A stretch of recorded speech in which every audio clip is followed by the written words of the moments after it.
notre invité. Bonsoir à vous. Bonsoir. Candidat UDR à la mairie de Nice. Évoquons d'abord les suites de la mort de Quentin, ce jeune homme de 23 ans à Lyon. Une minute de silence a été observée à l'Assemblée nationale en sa mémoire. Vous l'aviez demandé. Il a fallu du temps, Éric Ciotti, afin que les consciences ne se réveillent sur ces violences de l'ultra-gauche. Oui, on a vu que plusieurs jours étaient nécessaires pour que ce crime, cet assassinat peut-être, soit au premier plan de l'actualité. On a l'impression qu'il y a un traitement globalement d'un système médiatique qui est toujours beaucoup plus indulgent avec l'extrême gauche qu'avec d'autres drames qu'on a vécus. Pour moi, une mort est égale et un crime avec une motivation politique doit être condamné de la même force, quel que soit l'auteur ou la victime. Et là, manifestement, et c'est hélas, ce n'est pas la première fois, c'est l'extrême gauche, c'est la gauche radicale, c'est cette gauche violente qui tue et qu'on laisse aujourd'hui, depuis trop d'années, prospérer. Et il n'y a pas eu, parce qu'il n'y a pas la même pression médiatique, il n'y a pas le même jugement, alors que toute violence, d'où qu'elle vienne, devrait être condamnée avec la même force. Mais on note qu'il y a toujours, de la part d'un système médiatique, et on n'y est pas ici, naturellement, et ce n'est pas de vous dont je parle, bien entendu, mais il y a ce système médiatique qui est toujours très indulgent, très prudent, et dans une forme de connivence avec cette extrême gauche. On est d'accord. Éric Ciotti, on a appris aujourd'hui, il y a quelques instants, que l'enquête avance. 6 personnes ont été identifiées sur les images vidéo que nous avons à notre disposition. 6 qui font partie de cette jeune garde, ce groupuscule d'extrême gauche, qui pourtant a été dissous par Bruno Retailleau. Il a été dissous, mais le contentieux est toujours devant le Conseil d'État. On aimerait d'ailleurs qu'il soit tranché et très vite. Là encore, on a vu souvent beaucoup de réticence de la part de la haute juridiction administrative à dissoudre. On a vu pour les soulèvements de la terre aussi les réticences qui ont été opposées, alors que pourtant, il y a des paroles, il y a des actes qui relève d'une forme de terrorisme. C'est toujours la même indulgence qui, aujourd'hui, pèse d'une chape de plomb. Eh bien, il faut traiter l'extrême gauche comme elle est, dangereuse. Ceux qui menacent la République, ceux qui menacent nos institutions, c'est l'extrême gauche. Et ça me permet de dire aussi que ceux qui, en juin 2024, au moment des élections législatives, là où j'ai voulu faire l'alliance avec le Rassemblement national, j'étais alors président de LR, ceux qui se sont opposés à cette alliance ont préféré l'alliance avec le nouveau Front populaire qui était dominé par LFI. Et cela, y porte aussi une lourde responsabilité dans cette situation. Ne l'oublions pas, M. Attal, qui naturellement a appelé à voter LFI, mais je dirais de la même chose de M. Wauquiez, qui a demandé des désistements pour les candidats du nouveau Front populaire et qui lui-même, dans sa circonscription, en a bénéficié. Alors, Louis Dragnel, Éric Ciotti, vous avez demandé et vous avez obtenu une minute de silence en hommage à Quentin. Vous étiez donc cet après-midi à l'Assemblée nationale où on a assisté aux échanges entre le Premier ministre et la France insoumise. Est-ce que vous sentez une gêne ou un malaise de la part de la France insoumise vers qui aujourd'hui tous les regards se tournent ? Ce matin, en réunion de la conférence des présidents, qui est sous l'autorité de la présidente de l'Assemblée nationale, j'ai en effet demandé que nous observions cet après-midi une minute de silence. Cette décision a été prise spontanément, et je dois le dire, par l'ensemble des groupes, compris par la France insoumise, qui a posé quelques réserves. Oui, on sent aujourd'hui que la France insoumise est légitimement gênée. Monsieur Arnaud n'était pas dans les travées de l'Assemblée nationale cet après-midi. Lui qui dirige la jeune garde, lui qui a fait applaudir, qui a fait acclamer par les députés insoumis dans l'hémicycle la jeune garde. Nous verrons bien ce que dit l'enquête, mais on voit la dangerosité de ce groupuscule qui utilise la violence comme expression politique. Et la violence ne doit jamais avoir sa place dans une démocratie pour véhiculer des idées politiques ou pour s'opposer à d'autres idées. Mais aujourd'hui, ces groupuscules d'extrême gauche, et notamment la Jeune Garde, font régner une véritable terreur, notamment dans les grandes écoles, dans les universités, et elle terrorise aujourd'hui, au sens premier du terme, des étudiants et tous ceux qui ne pensent pas comme elle. Et nous avons d'ailleurs interrogé cet après-midi le gouvernement par la voix d'Hanan Mansouri. Hanan Mansouri, c'est la Benjamine de l'Assemblée nationale. Elle siège dans mon groupe.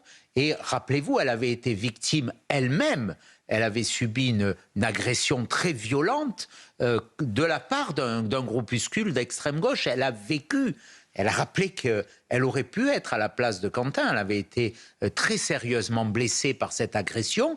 Donc ce n'est pas la première fois. C'est une fois de trop. Et il faut arrêter. Il faut que le gouvernement, aujourd'hui, mette tous les moyens pour s'opposer à cette dérive de l'extrême gauche. Et vous pensez que les interpellations tardent, mais qu'elles sont en cours? Vous faites confiance à la justice pour aller au fond de l'affaire, Je fais confiance au service d'enquête, la police judiciaire qui est extrêmement performante. Et on apprend à l'instant que des interpellations sont en cours. Donc voilà, la police fait son travail, la justice, j'en suis convaincu, le fera. En tout cas, je leur fais toute confiance. Mais il y a le chemin de la justice, il y a le chemin de l'interdiction administrative qui doit être prononcée, et puis il y a la nécessité du réveil politique. Voilà. Qu'est-ce que ça dit? Ça dit que ce front républicain, stupide, ridicule, contre les vrais patriotes que nous sommes, a conduit quelque part à donner cette audience surestimée à l'extrême gauche et à la gauche. Et je me vois encore au moment où je présidais LR, et que des personnes comme M. Wauquiez, Mme Tabarot, ou de l'autre côté à Horizon, M. Estrosi, M. Philippe, s'opposaient à cette union et favorisaient quelque part la gauche. Vous avez évoqué les municipales, évidemment. Parlons de la situation à Nice, où vous avez un certain nombre de candidats, notamment une candidate LFI. C'est l'extrême gauche, votre adversaire dans cette élection municipale, Éric Ciotti?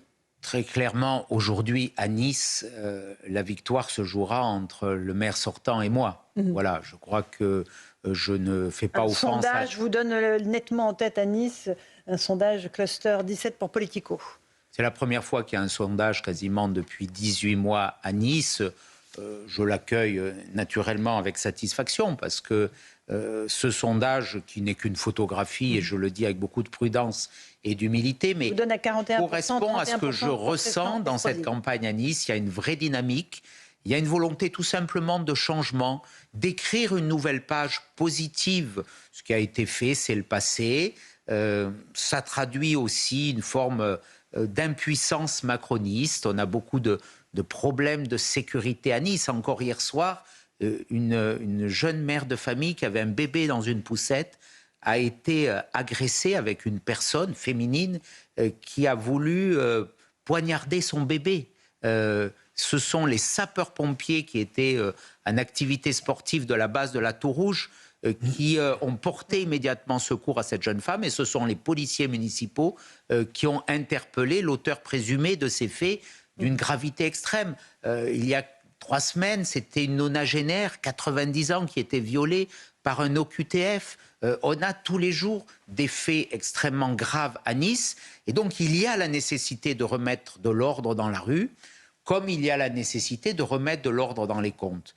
Notre ville est très endettée, surendettée. Cela a conduit à une explosion de la fiscalité, de tous les tarifs publics, qui pèsent sur le pouvoir d'achat des Niçoises et des Niçois. Donc, ce qu'ils me disent aujourd'hui, c'est qu'ils veulent de la sécurité, de l'ordre, qu'on s'occupe d'eux, pas qu'on s'occupe de l'ego du maire, qu'on ait une politique de proximité tous les jours pour les écoles, les crèches, la propreté dans la rue, un nouveau théâtre qui a disparu, qui a été détruit, quand même une ville qui détruit un théâtre.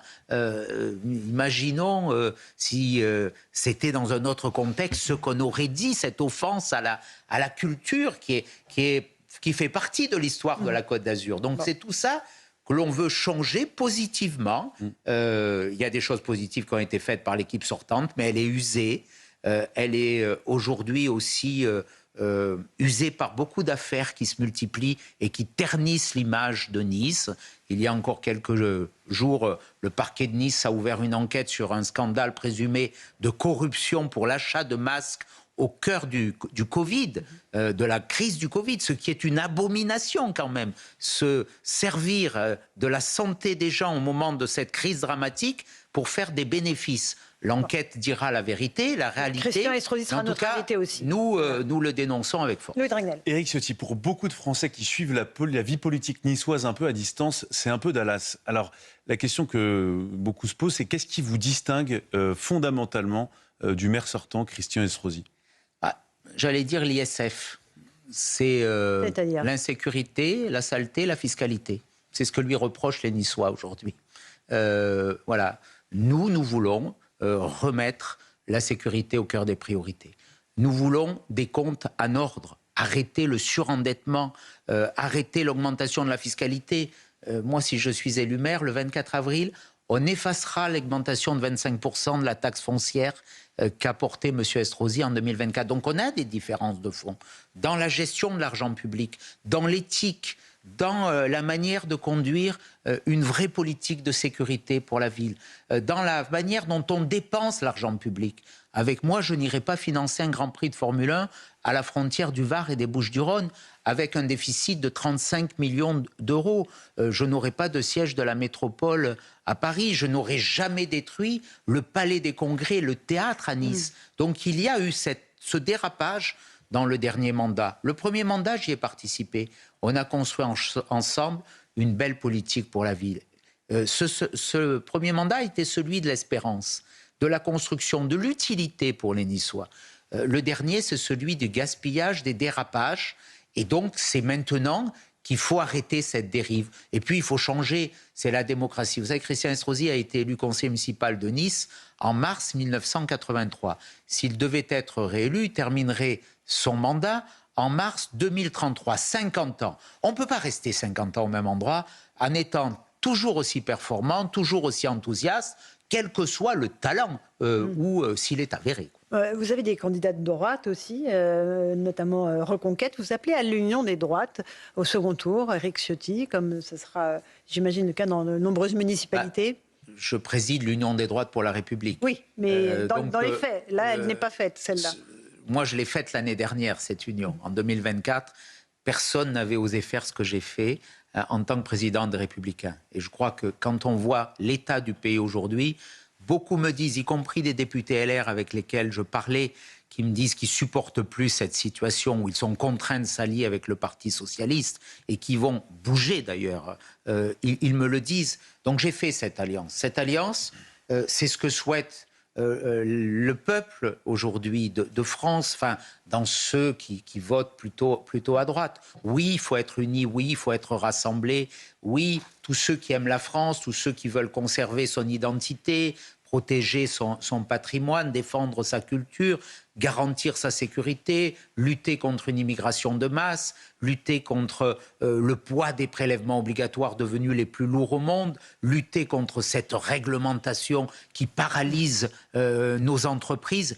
Tout cela, ils ont envie qu'on soit unis. Beaucoup disent la même chose et je ne comprends pas qu'il y ait ces obstacles parce qu'il y a quelques égoïsmes. Alors oui, moi j'appelle bien sûr à ce rassemblement. Merci beaucoup Éric Ciotti. Et Christian Estrosi sera notre invité la semaine prochaine qui répondra évidemment à ce que vous avez dit. Et une dernière information avant de vous laisser. 4 personnes ont été interpellées. Cette fois-ci, ça y est, 4 suspects interpellés dans la mort de Quentin Derenque à Lyon, source proche du dossier. Voilà pour ce que l'on pouvait dire ce soir. Merci à vous Éric Ciotti, merci Louis Dragnel. Dans un instant, c'est Pierre de Villeneuve qui nous attend pour Europe 1 Soir.